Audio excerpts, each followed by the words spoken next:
Thank you so much, ma'am, for that heartfelt introduction. Thank you so much. Good morning, ladies and gentlemen. My salute and respect to the dedicated faculty and staff of Anas Elementary School, headed by the principal. Akong Sir Idol sa kanunay, tagantong si Pangpakpak Sir Julio Lin.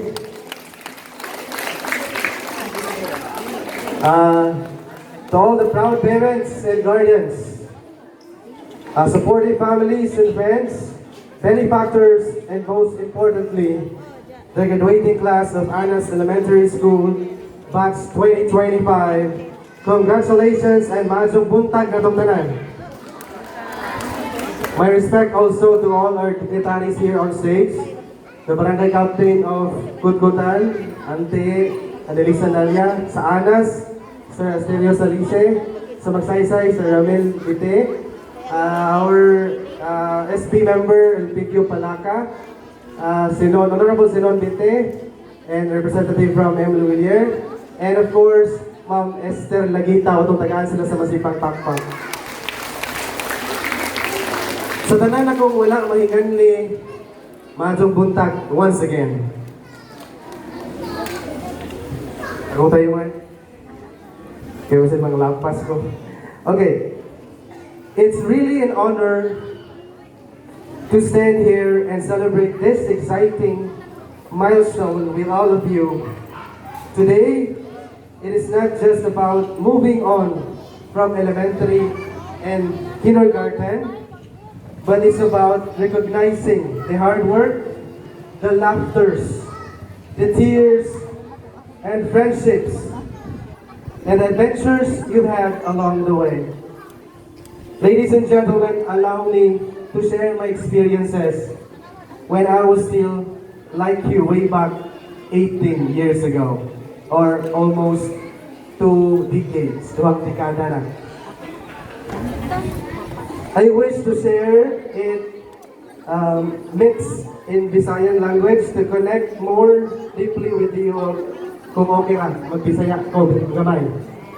Okay, para mas paano to ang storya. But before that, special thanks to Ma'am Gina Salice Buso, kapagpakan sa Ma'am Gina, for inviting me as your guest speaker for today. You know what? I had mixed emotions when I received the chat from Ma'am Gina. That was on March 12 at alas 9:04 sa gabi.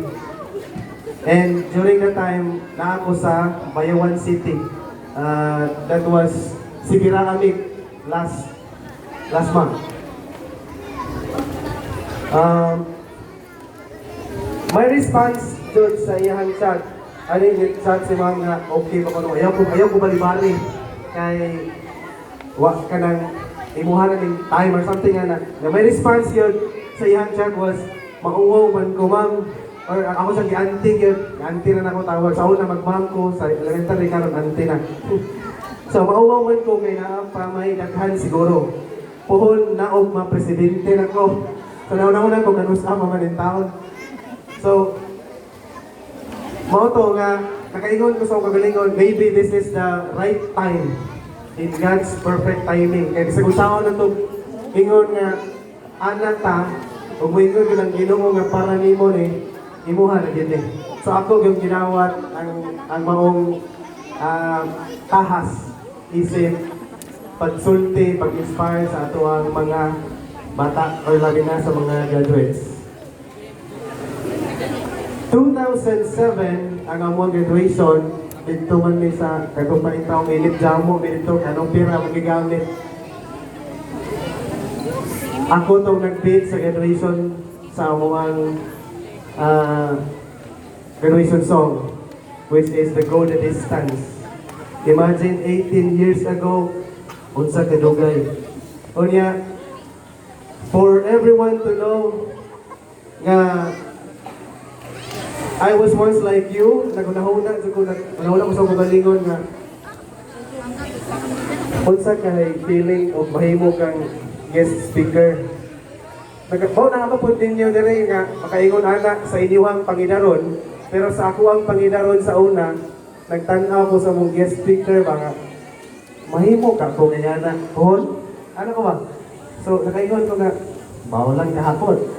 Ano ko kay siyempre wala ko'y plano tungod sa among kapobrehon.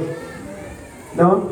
But because of these amazing teachers here, atong pakpakan ato ang mga teachers. Kay dili lalim mahimong maestra o maestro labi na sa elementary.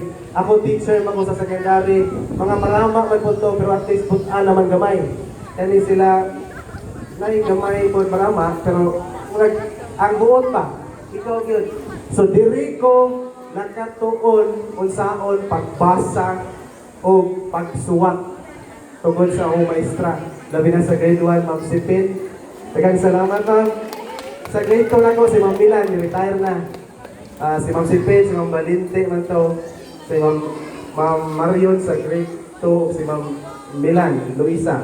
Sa grade 3, si Ma'am Merlinda. Ako ang grade 3 teacher o si Ma'am Portrias. Grade 4, mautong tayo nga pag-retire ni Ma'am Aning, Ma'am Aning. Ipuli dayon, yan ginagopahang anak, si Ante Merian. Mautong kami ang pioneering niya nga klase. Pag grade 4, si Ma'am Rosel o si Juan to, Ma'am Merian. Ato po Ma'am Merian nasangko. Grade 5, ate ko ni Ma'am Delia o si Ma'am Elsa. Si Ma'am Delia na in town, Joy, usa sa discover sa anuang pagka-albinism or albino. Later on, I will discuss it to you. And sa grade 6 na mo, akong advisor yun, si Ma'am Marion o si Ma'am Gina sa Tikas Podcast Section. Karon na usog naman di ay, nagtatanaw ko sa mga ilahang advisorship, kita karon nausog na. Pero, 18 years ago, ilahang mga naong maura gihapon. Pakpakan na to, grabe. Ako ra kay natiguan. Ang sila pamilya matanon. Sana all. Okay.